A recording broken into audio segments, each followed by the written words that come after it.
Hey guys, this week I'm at the all-inclusive HYATT ZIVA here in Puerto Vallarta. Sam couldn't make it this time, so you're just stuck with me. But let's get into it.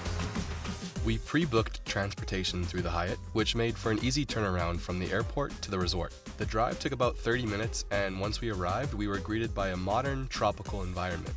We did run into an issue with our room booking. We thought we reserved 2 connecting rooms, but they were actually on opposite sides of the resort. Unfortunately, nothing could be done, so if you're booking multiple rooms, double check those details beforehand. That said, the resort isn't too large, so getting from one room to another wasn't a huge hassle, plus you can always stop by a bar on the way, problem solved.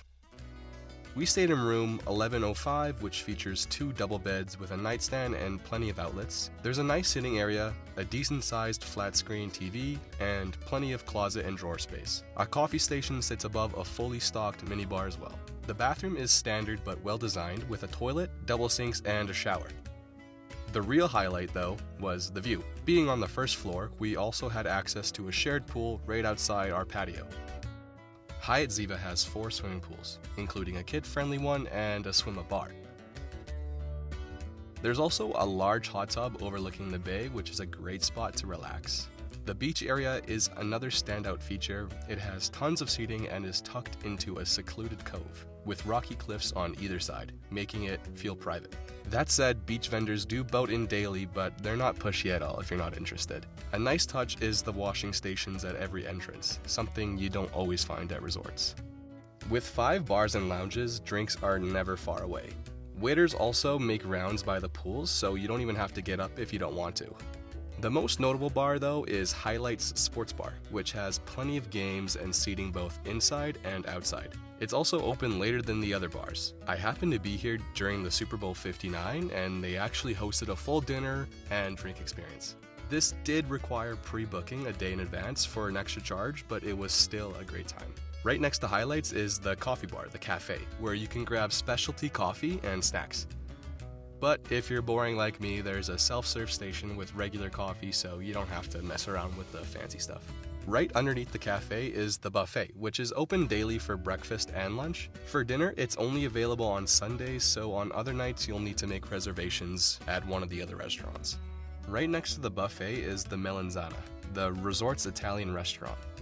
It has a relaxed, authentic vibe, and the food is just as good as the atmosphere. A few steps away is Tamari, the Asian restaurant. They offer both a teppanyaki-style experience and regular seating. If you have time, I'd recommend trying both on separate nights. The menu at the tables is fantastic, but the grill adds an entertaining experience. At the south end of the resort, you'll find Casa Grande, the Mexican restaurant. The space feels massive with its high, dark, pointed ceiling, and the food lives up to the setting. Definitely worth a visit if you want a taste of authentic Mexican cuisine. Just outside Casa Grande is a poolside grill, perfect for grabbing a quick lunch without having to change and sit down at a restaurant. Service was a bit slow, but the food was worth the wait. For a meal with a view, Blaze Grill overlooks the bay and is open for lunch and dinner. While the setting is great, I'd say it's better for lunch as the dinner menu felt a little limited. There's always something happening at the resort, whether it's dance performances, fire shows, or friendly competitions between guests. During the day, you'll find activities like water aerobics and other poolside games to keep things lively. At night, they switch things up with events like a silent disco and live music. For family, there's a kids club attached to the Casa Grande restaurant, so parents can sneak off to the bar, purely for research purposes, of course. If you want something more memorable, you can book a professional photo shoot at the photo desk or join in on the beach sports set up along the shore. The resort's gym is well equipped with cardio machines, free weights, and strength training equipment, making it easy to keep up with your routine. But if you're looking to venture outside the resort, the excursions desk has plenty of options. We tried Rhythms of the Night, a boat access-only dinner show featuring a torch-lit buffet and an incredible Cirque du Soleil-style performance inspired by Mexican traditions, which was really fun.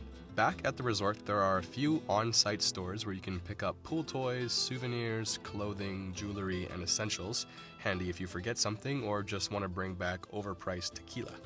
Overall, HYATT ZIVA Puerto Vallarta delivers a great all-inclusive experience. The rooms are comfortable, the food is solid, and there's always something to do. Whether you're here to relax or stay busy, the resort has something for everyone.